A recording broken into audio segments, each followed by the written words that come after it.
ये कहानी बेटियों के लिए है। सभी पक्षी अपने मम्मा पापा से बहुत प्यार करते हैं, बेटे हो या बेटियां। मगर बेटे समय के साथ साथ अपने अपने रिश्तों में बढ़ जाते हैं, मगर बेटियां मरते दम तक अपने माता पिता से ऐसे ही प्यार करती हैं जैसे वो अपने बचपन में किया करती थी। कालू कौवे और गोरी कौवी का एक बेटा था जिसका नाम जग्गू था, और अब उनके दूसरे अंडे से बच्चा निकलने ही वाला था। गोरी, अंडा हिल रहा है, अंडा हिल रहा है। आज हमारा दूसरा बेटा अंडे से बाहर निकलने वाला है। पिताजी, पिताजी, आज मेरा भाई आएगा, मैं बहुत खुश हूँ। कालू जी, अपने बड़े भाई के बाद अंडे से मैं निकली थी और मुझे लग रहा है कि मेरे अंडे से भी भाई के बाद बहन ही निकलेगी। चुप चुप कर जा। जैसी तू काली वैसी ही तेरी जुबान भी काली। मनहूस बातें ना करो, मैं जा रहा हूँ। अगर मेरे पीछे से मेरा बेटा अंडे से बाहर निकल आए तो उसे बताना कि उसका पिता उसके लिए मिठाई लेने गया है। कालू कौवा घर से निकलता है। लो लो मिठू, आज तुम भी मिठाई खाओ। आज मैं बहुत खुश हूँ। कालू, ये मिठाई किस खुशी में है? मेरे अंडे से मेरा बेटा निकल आएगा आज। मेरा बेटा आने वाला है। ऐसे कहते हुए कालू कौवा मिठू तोते को मिठाई देकर चला जाता है। अंडा अभी फूटा नहीं और कौवा चला मिठाई बांटने। हैरान हूँ इस कौवे पर मैं। शाम को कालू कौवा जब घर आता है तो अंडा फूट चुका था। कालू, ये क्या हुआ? कालू, मैं ना कहती थी कि इस बार अंडे से बेटी ही निकलेगी। क्या अंडा फूट गया है?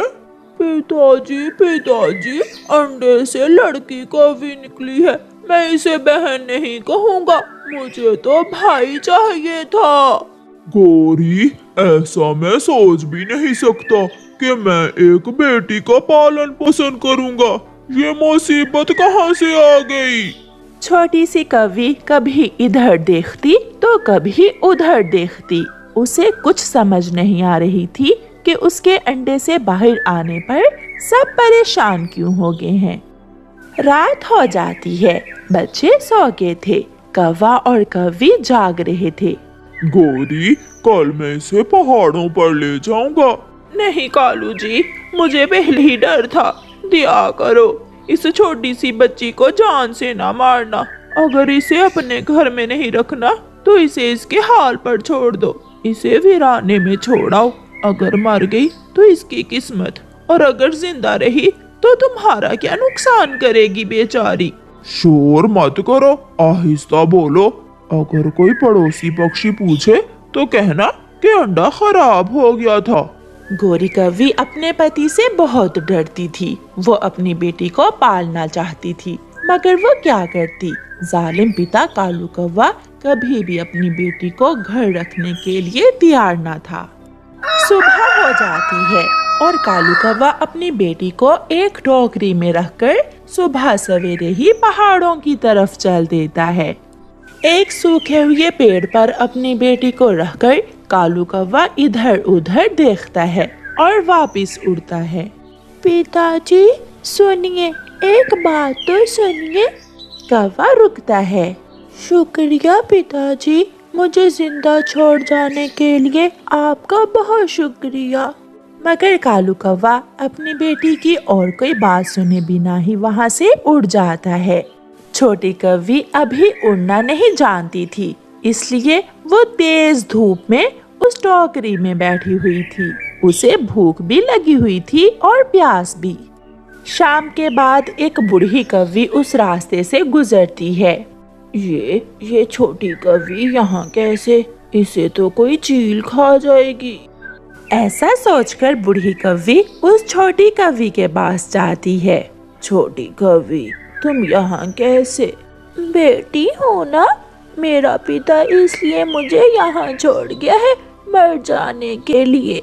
ये सुनकर बूढ़ी कौवी को उस छोटी कौवी पर बहुत दया आती है और वो उसे अपने साथ अपने घर ले जाती है। आज से तुम मेरी बेटी हो और तुम्हारा नाम है बहादुर बेटी। मैं पालन पोषण करूंगी तुम्हारा, मैं दाना दूंगी तुम्हें। क्या मैं आपको माँ कह दिया करूं? हाँ बेटी, आज से मैं तुम्हारी माँ हूँ। बस उस दिन से वो छोटी कव्वी उस बूढ़ी कव्वी के पास रहने लगी। कालू कौवा और गौरी कव्वी आहिस्ता आहिस्ता सब भूल जाते हैं। वो भूल जाते हैं कि उनकी एक फूल सी बेटी भी थी। वो तो सारा ध्यान अपने बेटे जग्गू के पालन पोषण पर लगा रहे थे। कालू जी, जग्गू बड़ा हो गया है, अब इसे पौष्टिक भोजन की जरूरत है। हर रोज दाना खा खा कर जग्गू कमजोर होता जा रहा है। तुम चिंता ना करो, मैं कल कुछ करूँगा। दिन गुजरते गए, जग्गू बड़ा होता गया। रुको रुको चिड़िया, इस थैले में क्या है? मैं क्यों बताऊं? अच्छा, ऐसे नहीं बताओगी। इस थैले में मेरे बच्चों के लिए फल है। ये फल मेरा जग्गू खाएगा। लो, तुम ये दाना ले लो। मगर क्यों? मैं ये फल बहुत दूर से लेकर आई हूँ। दाना भी नहीं मिलेगा, अभी भी समय है, मान जाओ मेरी बात, वरना। डरती हुई चिड़िया अपनी थैली कौवे को दे देती है और कौवे से सूखा दाना लेकर घर चली जाती है। कौवा ऐसे अपने बेटे को पौष्टिक भोजन खिलाया करता था। समय गुजरने का पता ही नहीं चलता। बहादुर बेटी भी बड़ी हो गई थी। वो अपनी बूढ़ी माँ के साथ काम करवाया करती। वह अच्छे से उड़ सकती थी। वो सुंदर कौवी थी। उसका रंग सभी कौवों की तरह गहरा काला था। बहादुर बेटी अपनी बूढ़ी माँ के साथ केलों के खेत में काम करवाती। बहादुर बेटी, अब हमारी केले की फसल तैयार है। अब कुछ ही दिनों में हम अपनी केले की फसल काट कर नई फसल बो देंगे। माँ, इस बार हम मकई की फसल उगाएंगे। सुना है मकई की फसल बहुत अच्छा मुनाफा देती है। सारा दिन काम करने के बाद रात को बहादुर बेटी अपनी बूढ़ी माँ के साथ सुंदर से छोटे से घर में सो जाती। जवानी कब रहती है। कौवा और कौवी अब बूढ़े हो गए थे। जब एक दिन जग्गू कौवा एक कौवी बिहाकर अपने घर ले आता है। लॉली, ये मेरे माता पिता हैं। जग्गू बेटा, ये कौवी कौन है? माँ, मैंने शादी कर ली है, ये मेरी पत्नी है। मुझे बताया ही नहीं बेटा, इतनी भी क्या जल्दी थी? ससुर जी, मैंने भी अपने माता पिता को नहीं बताया।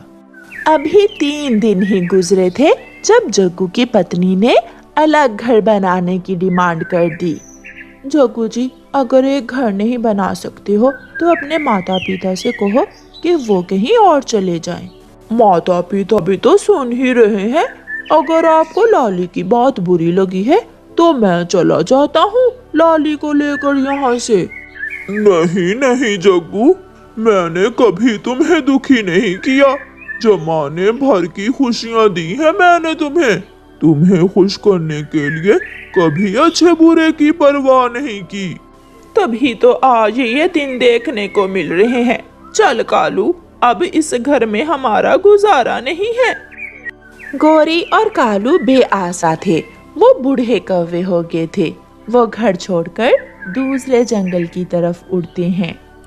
आधी रात को एक सूखे हुए पेड़ पर गौरी और कालू बैठे बातें कर रहे थे। कालू, कुछ याद करो, एक हमारी बेटी भी थी जिसे तुम जंगल छोड़ आए थे।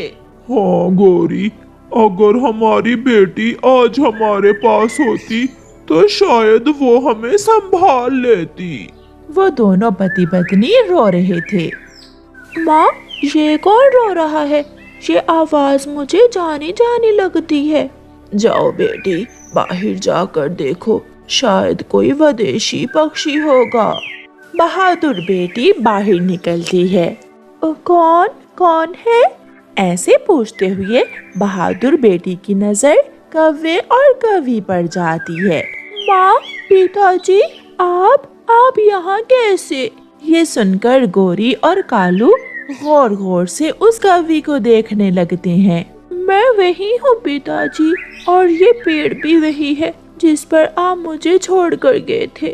कौवा और कौवी रोने लगते हैं। मुझे मुझे माफ कर दो बेटी, मैं भूल गया था। बेटी, मैं बहुत मजबूर थी, तब भी मजबूर थी और अब भी मजबूर हूँ, क्योंकि मैं भी तुम्हारी तरह एक बेटी हूँ। फिर बहादुर बेटी कौवे और कौवी को अपने घर ले जाती है। पिताजी, आज से आप मेरे पास इसी घर में रहेंगे। आपने तो मुझे पालने के डर से घर से निकाल दिया था, मगर मैं बेटी होने का हक अदा करूं। कौवों के पास शब्द नहीं थे कि वो कैसे अपनी बेटी से बात करें।